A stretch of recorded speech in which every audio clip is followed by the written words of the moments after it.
जिस तरह से पिछले 10 वर्षों में युवाओं के साथ हर एंगल से धोखा होता हुआ चला गया है, आज उसी विषय को लेकर गोवा में एक नौकरियों का स्कैंडल सामने आया है। पूरी तरह से cash for job scam Goa का सामने आया है। मोदी जी ने बड़े बड़े भाषण दिए थे, न खाऊंगा न खाने दूंगा, और हालत यह है कि जब भी युवाओं के मामले में कोई भी पेपर लीक का मामला आता है, कोई भी पेपर लीक के साथ साथ जॉब्स का घोटाले का मामला सामने आता है, चाहे वो मध्य प्रदेश का व्यापम घोटाला हो, चाहे वो उत्तराखंड के विधानसभा का घोटाला हो, चाहे वो हरियाणा का मामला हो, चाहे 22 पेपर लीक होना गुजरात का मामला हो, चाहे एसएससी के पेपर का 2017 का मामला हो, और चाहे यूपीएससी के घोटाले सामने आते हों, जिसमें फेक कागजों के माध्यम से जिस तरह से आईएएस लोग बनते हैं और चेयरमैन फिर आईएएस बनाने वाले जो यूपीएससी संस्थान के हैं वो तुरंत रिजाइन करके छोड़ के भाग जाते हैं, चाहे वो नीट का घोटाला हो, और चाहे कल जो इलाहाबाद में युवाओं के साथ लाठीचार्ज हुआ हो, इसमें सब में एक कॉमन चीज मिलती है कि इन सब घोटालों के कहीं ना कहीं तार बीजेपी या बीजेपी से जुड़े हुए लोगों से मिलते हैं। अभी कुछ दिन पहले आपने नीट का इतना बड़ा घोटाला देखा, मामला सुप्रीम कोर्ट तक गया, तमाम लोग अरेस्ट हुए, लेकिन उसके बाद वो मामला अचानक गायब हो गया। क्यों गायब हुआ, क्यों नहीं हुआ, मीडिया के साथियों ने उसको क्यों नहीं लिया, ये मुझसे बेहतर आप समझते हैं। आज एक नया मामला सामने आया है जो कम से कम 1000 से ज्यादा जो नौकरियां 2019 से लेकर 2024 तक हुई हैं गोवा के अंदर, उनसे जुड़ा हुआ मामला है। और ऐसा प्रतीत होता है कि सैकड़ों करोड़ का गबन घोटाला स्कैम इस पूरे कैश फॉर जॉब स्कैम में हुआ है। इसके अंदर अभी पिछले कुछ दिनों में जब तमाम परतें खुलने लगी तो अभी तक 20 एफआईआर लगभग हो चुकी हैं, 12 नॉर्थ गोवा में और 8 साउथ में। और मीडिया के माध्यम से जो खबरें पता चल रही हैं कि लगभग 19 लोग इसमें अभी तक अरेस्ट हुए। साथियों, 2019 में गोवा का पब्लिक सर्विस कमीशन का एक एक्ट आता है। उस एक्ट को पोस्टपोन करने के लिए उसमें लूप होल्स निकालने के लिए उसको लागू नहीं किया जाता है। उसमें 2 बार अमेंडमेंट किया जाता है, 2023 में और 2024 में। ये दोनों अमेंडमेंट्स की कॉपीज हैं ताकि एक्ट जो है वो लागू ही ना हो।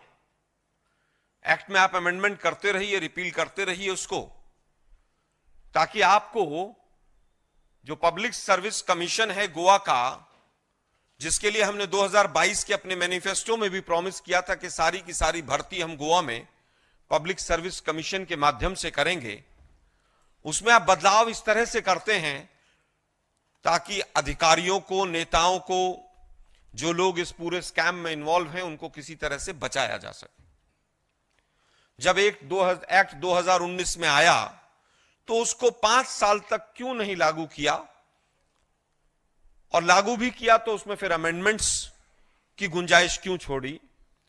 और अमेंडमेंट भी उसके अंदर ऐसे किए गए कि 2022 से पहले जितने एडवर्टीजमेंट या प्रोसेस स्टार्ट हुए हैं उनके ऊपर यह एक्ट लागू नहीं होगा। इसी तरह का बिल संसद में भी आया था, याद होगा आप लोगों को। नीट घोटाला जो हुआ उस समय पर खूब चर्चा में आया कि एक बिल पास हुआ लेकिन उसको लागू नहीं किया गया। संसद में जो चीज करते हैं वही तमाम इनकी अपनी विधानसभाओं में भी वैसा ही करते हैं। एक्ट आएगा लेकिन उसको लागू नहीं करेंगे। अब जब ये तमाम घोटाले सामने आए पिछले कुछ दिनों से, तो गोवा की हमारी पूरी प्रदेश कांग्रेस कमेटी, गिरीश जी, इनके साथी जो अभी प्रदेश के अध्यक्ष हैं अमित पाटकर जी, और तमाम कांग्रेस के लोगों ने इस विषय को जोर शोर से उठाया कब? कि जब सब चीजें सामने आ गई और जांच के नाम पर लीपापोती शुरू हो गई, ऑडियो क्लिप्स तक आ गई। ऑडियो क्लिप में एक महिला हैं जो लेन देन की बात कर रही हैं, कह रही हैं कि मेरे ऊपर अधिकारियों से, नेताओं से संबंध हैं। वो लेडी भी अरेस्ट है। उसमें लगभग 4 करोड़ के किसी लेन देन की बात भी आई है।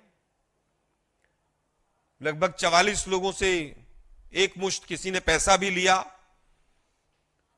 किस दबाव में 25 लाख रुपया वापस हो गया, चेक बाउंस हुए। कुल मिलाकर यह है कि पिछले 1-1.5 महीने से गोवा का व्यापन सामने आया है। वही मोडस ऑपरेंडी है, सेम जो व्यापम मध्य प्रदेश में थी। पब्लिक सर्विस कमीशन के लोग मिलेंगे, रिक्रूटमेंट डिपार्टमेंट के लोग मिलेंगे, नेता मिलेंगे बीजेपी के नेताओं से लिंक मिलेंगे, पैसे के लेन देन होंगे। हमारा सीधा सीधा आरोप है कि 2019 के बाद जो जो रिक्रूटमेंट हुई है उसमें प्रोसेस स्कैम है, सही प्रक्रिया को अपनाया नहीं गया है। हमारा आरोप है कि जब जांच हो तो आंसर शीट्स जितनी गई हैं, आंसर शीट्स में हेराफेरी, फेरबदल या कोई और कांड तो नहीं हुआ है। रिजल्ट और फिजिकल एग्जामिनेशन, इनको किसी स्टेज पर बदला तो नहीं गया है। यही मोडस ऑपरेंडी क्योंकि व्यापम में होता था मध्य प्रदेश में, आज हालत यह है कि जिन लोगों का नाम इस गोवा के कैश फॉर जॉब स्कैम में आ रहा है, सुसाइड शुरू हो गए। एक व्यक्ति 51 वर्ष के थे, मैं नाम लेना ठीक नहीं समझूंगा, जैसे ही उनका नाम आया पिछले कुछ दिनों में सुसाइड हुआ, उन्होंने सुसाइड किया। व्यापम में भी यही होता था। सीबीआई के अधिकारी जांच करने जो जाते थे वो रेलवे प्लेटफॉर्म पर पड़े हुए मिलते थे। तो ये व्यापम जैसा घोटाला गोवा में पर दर पर परत खुलता जो चला जा रहा है। दुर्भाग्य यह है कि जो तमाम चीजें निकलकर सामने आ रही हैं उसमें एक ही चीज है जो बीजेपी और आरएसएस की हमेशा से एक तरीका रहा है, deny, divert and distract. Deny करते आ रहे थे, कुछ दिनों से डाइवर्ट कर रहे थे इश्यूज को, ये तो ऐसा है, ये तो वैसा है, इसमें ये नहीं है। अब मुद्दे को डिस्ट्रैक्ट भी करना शुरू कर दिया है। दुर्भाग्य यह है कि जो तमाम बीजेपी के लोग हैं जो इसके अंदर अरेस्ट हुए हैं, उनके फोटोग्राफ्स तमाम बीजेपी के नेताओं के साथ हैं। ऑडियो क्लिप्स भी आ रही हैं। ऑडियो क्लिप में किसी विश्वजीत का नाम भी आ रहा है। अब हम तो ये नहीं कह रहे कि वो विश्वजीत राणे ही हैं या कोई और हैं। ये क्लैरिफाई तो पुलिस विभाग कर सकता है या वो महिला जो अरेस्ट हुई है वो कर सकती है।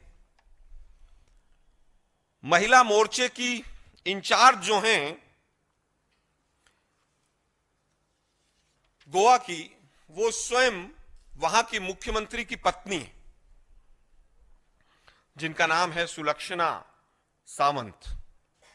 वो महिला मोर्चे की बीजेपी की इंचार्ज बताई जाती हैं और तमाम सोशल मीडिया के प्लेटफॉर्म्स पर भी ऐसी ही खबर है।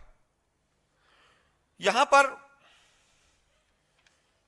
एक लेडी आती हैं, श्रुति प्रभुगांवकर, ये अरेस्ट हुई। ये बीजेपी की महिला मोर्चे की एक विधानसभा की अध्यक्ष अब बीजेपी वाले तो पल्ला झाड़ रहे हैं कि साहब पहले थी अब नहीं है, अब नहीं है पहले थी, जो भी कह रहे हो। इनके तमाम नेताओं के साथ फोटोग्राफ भी मिलते हैं। अब बात सवाल खड़े होते हैं कि ये महिला इतनी बड़ी बड़ी बातें किसके बिहाफ पर कर रही थी, किस अधिकारी का, किस नेता का संरक्षण प्राप्त था। अब जांच हो रही है साहब, जांच बहुत होती है। यूपी में एसआईटी बहुत बनती है, साउथ में जहां जहां इनकी सरकारें, वेस्ट में, वहां जांच बहुत होती है। यूपी में 100 से ज्यादा एसआईटी बनी, आज तक एक का रिजल्ट नहीं आया। जांच कौन कर रहा है? गोवा पुलिस। गोवा पुलिस किसके अधीन है? गृह मंत्री के। और गृह मंत्री कौन है? जो मुख्यमंत्री हैं। और सवालों के घेरे में कौन है? बीजेपी के तमाम जुड़े हुए लोग और स्वयं उनकी पत्नी, वो सवालों के घेरे में है।